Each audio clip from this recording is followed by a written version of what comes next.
Bears. नाम सुनते ही दिल में एक अजीब सा डर, एक अलग ही रिस्पेक्ट और एक ऑ का फीलिंग आता है। सदियों से ये ह्यूज और पावरफुल जानवर हमारे इमेजिनेशंस को कैप्टिवेट करते आए हैं। पुराने फोल्कलोर से लेकर आज के लिटरेचर तक बेयर्स हमारी कलेक्टिव कॉन्शियसनेस में इंपॉर्टेंट रहे हैं।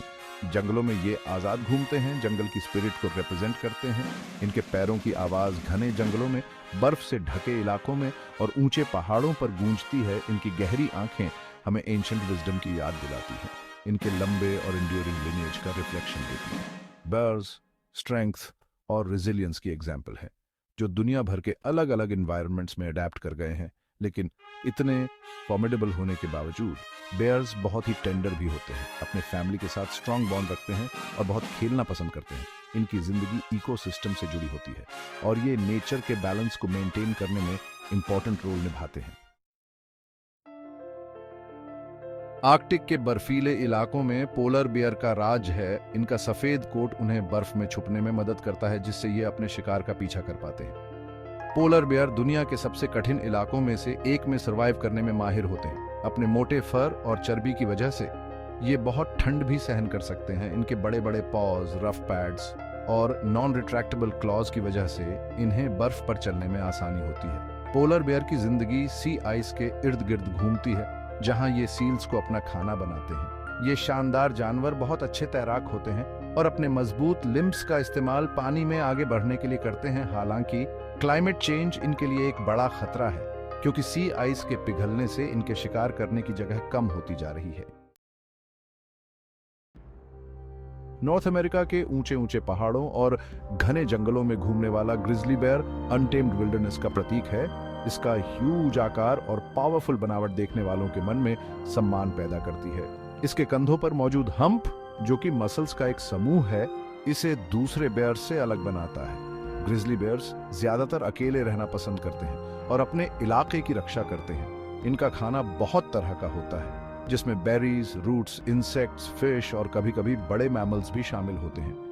इन्हें सैल्मन बहुत पसंद है, जिसे ये अपने एनुअल माइग्रेशंस के दौरान पकड़ते हैं। किसी भी इकोसिस्टम में इनकी मौजूदगी उसकी अच्छी सेहत का संकेत है, क्योंकि ये प्री पॉपुलेशंस को रेगुलेट करने और अपनी फॉरेजिंग हैबिट्स से सीड्स को फैलाने में महत्वपूर्ण भूमिका निभाते हैं। हालांकि इंसानों के साथ इनका सामना खतरनाक हो सकता है और इन शानदार जानवरों के साथ बहुत सावधानी और सम्मान से पेश आना जरूरी है।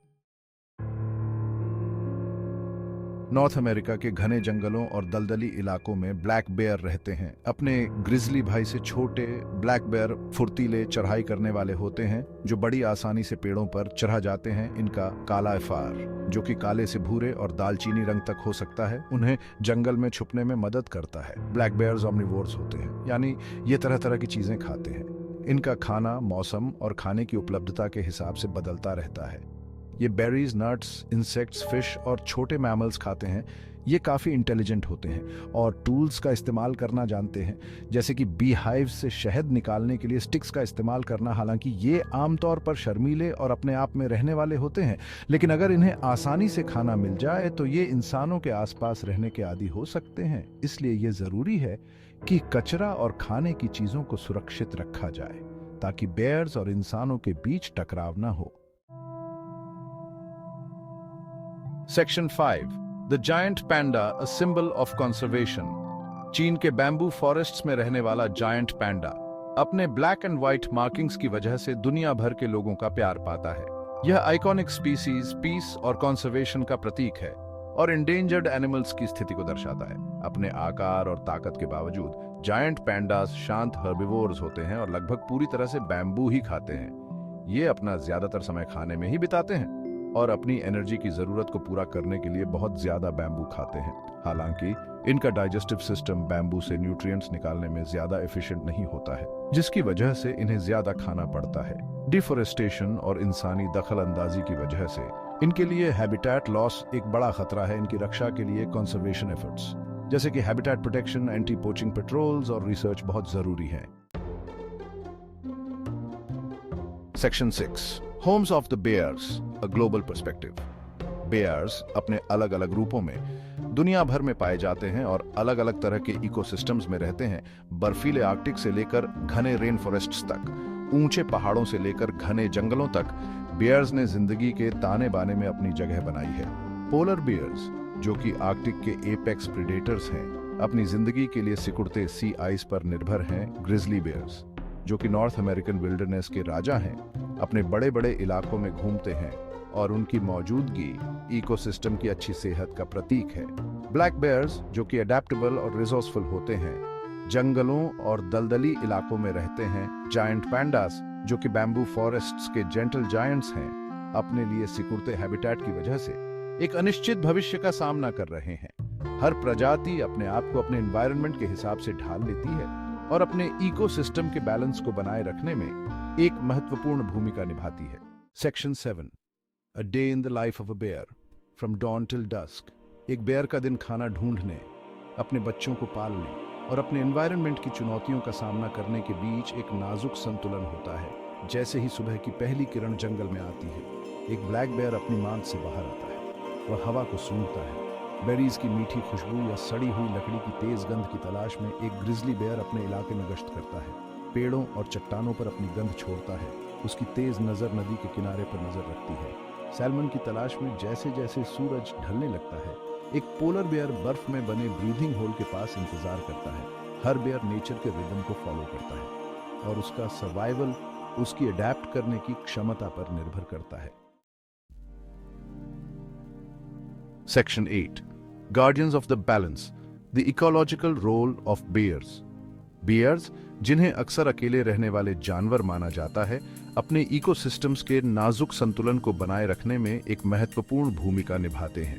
एपेक्स प्रेडेटर्स होने के नाते ये प्री पॉपुलेशंस को रेगुलेट करने में मदद करते हैं, ओवरग्रेजिंग को रोकते हैं और प्लांट कम्युनिटीज की सेहत को सुनिश्चित करते हैं। इनकी फॉर्जिंग हैबिट्स, जैसे कि रूट्स और बेरीज के लिए जमीन खोदना, मिट्टी को पलटने में मदद करती हैं, जिससे नए पौधे उगते हैं और प्लांट डाइवर्सिटी बढ़ती है। इनके मल, जो कि न्यूट्रिएंट्स से भरपूर होते हैं, नेचुरल फर्टिलाइजर्स का काम करते हैं, जो मिट्टी को समृद्ध बनाते हैं और जीवन के एक वेब को सपोर्ट करते हैं। बेयर्स अपने तरीके से उन इकोसिस्टम्स की सेहत और रेजिलियंस में योगदान देते हैं जिनमें ये रहते हैं। इनकी मौजूदगी एक फलते फूलते जंगल का सूचक है, जो सभी जीवित प्राणियों की आपस में जुड़ी होने की एक गवाही है। Section 9, A Call for Conservation, Protecting our fellow inhabitants. Bears, ये शानदार और ऑ इंस्पायरिंग जानवर, एक अनिश्चित भविष्य का सामना कर रहे हैं। डिफॉरेस्टेशन, इंसानी दखलंदाजी और क्लाइमेट चेंज की वजह से हैबिटेट लॉस इनके लिए एक बड़ा खतरा है। पोचिंग और इलीगल वाइल्ड लाइफ ट्रेड इनकी पहले से ही खराब स्थिति को और बुरा बना रहे हैं। इस प्लैनेट के रक्षक होने के नाते यह हमारी जिम्मेदारी है कि हम इनकी रक्षा करें। कंजर्वेशन ऑर्गेनाइजेशंस को सपोर्ट करना, जिम्मेदारी से लैंड मैनेजमेंट प्रैक्टिसेस को बढ़ावा देना और अपने इकोलॉजिकल फुटप्रिंट को कम करना सही दिशा में कुछ महत्वपूर्ण कदम है। हमें याद रखना चाहिए कि हम इस प्लैनेट को अनगिनत अन्य प्रजातियों के साथ शेयर करते हैं, जिनमें से हर एक जिंदगी के वेब में एक महत्वपूर्ण भूमिका निभाती है। बेयर्स और उनके हैबिटेट्स की रक्षा करके हम सिर्फ एक प्रजाति को ही कंसर्व नहीं कर रहे हैं, बल्कि आने वाली पीढ़ियों के लिए अपने प्लैनेट की सेहत की रक्षा कर रहे हैं।